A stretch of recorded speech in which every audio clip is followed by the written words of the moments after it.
It's great to be in a place in the Central Valley under a banner that says something progressive. I've been aware of campaigns where people spend a lot of time saying what they weren't, and it's nice to see people standing proud in that great tradition. Frederick Douglass, a freed slave and one of the greatest orators in American history, once said that if you can find out what a people will quietly accept, then you will have found the exact measure of injustice and wrong which will be imposed upon them. I believe that actually we've had a lot of experience in the Central Valley and the Sierra in exactly that measure, and we found out the result. It's clear that other people understand that the attacks on what we all represent, they understand what our unity would look like if it were to materialize. But I have to ask the question of how is it possible, with all the good people that live in the Central Valley and the Sierra, that this great range of light and the Central Valley that goes with it is ruled by such creatures of darkness?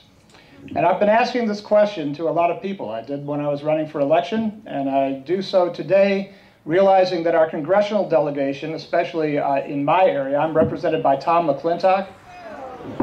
I know, it's kind of tragic, and how did that guy even find the Sierra? He certainly doesn't fit there.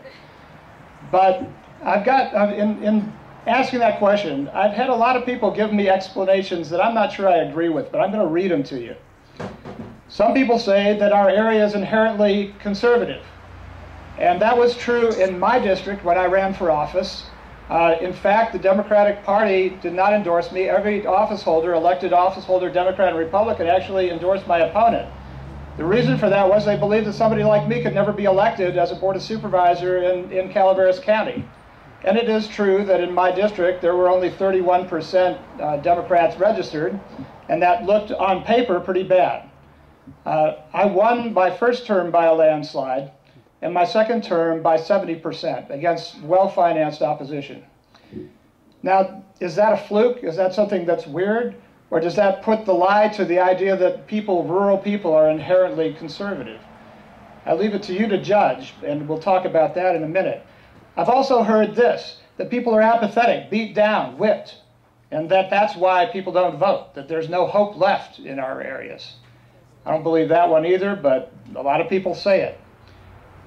One theory is we've been abandoned to a one-party system, that when people only have one choice, and this may not be true in Fresno, but it's certainly true in a lot of the foothills and Sierra, that there really there aren't two voices. There are uncontested races, or virtually uncontested races. So abandoning for any party that abandons 90% of the land mass of a country, or 70% of the land mass of California, that you're going to have some bad results. So maybe there's some validity to that. Some people say that we're divided and conquered, that while other people see us as common enemies, and we have common enemies, we don't always see each other as common friends. And that's something I'd like to talk more about in a minute. There's another one that a lot of sectors in our region have been kind of bought and okey-doked, that it's against our own interests. We wind up getting diverted. And finally, that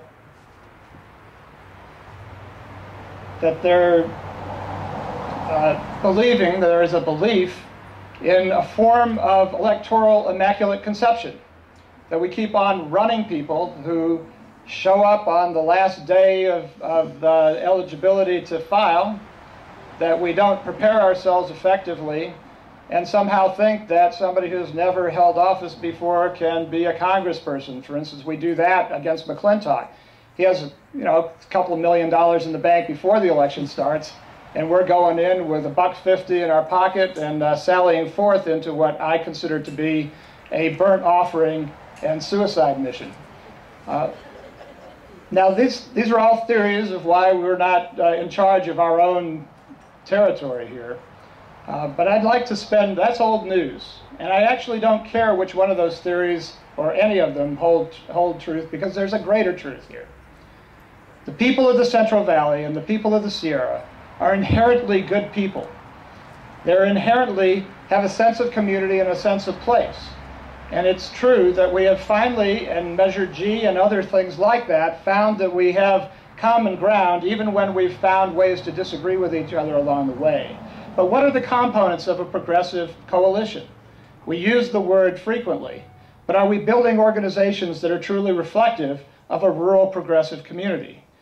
Now in my area, and this is the rural hinterlands and wilds of Calaveras County, we put together a coalition for my race. And it involved a lot of unlikely suspects. There were the usuals: labor, I had a labor background. Conservation, people who cared about the environment. I also had a background in that, having founded the Foothill Conservancy. But there were all kinds of other groups.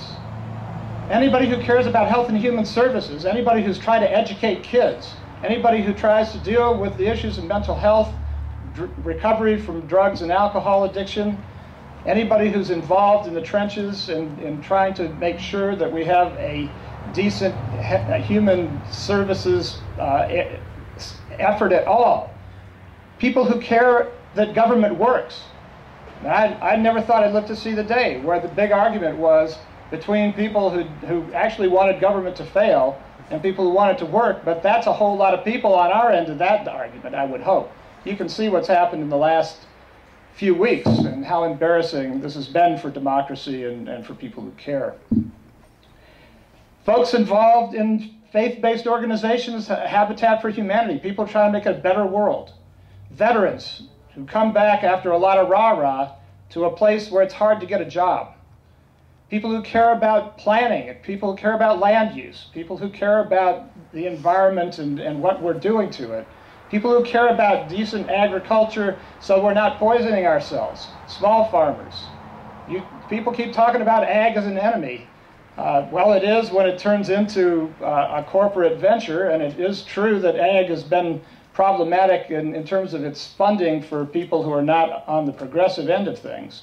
But for every one of those, there are 10 real hard-working farmers that deserve to be part of this and that we need to be able to speak to.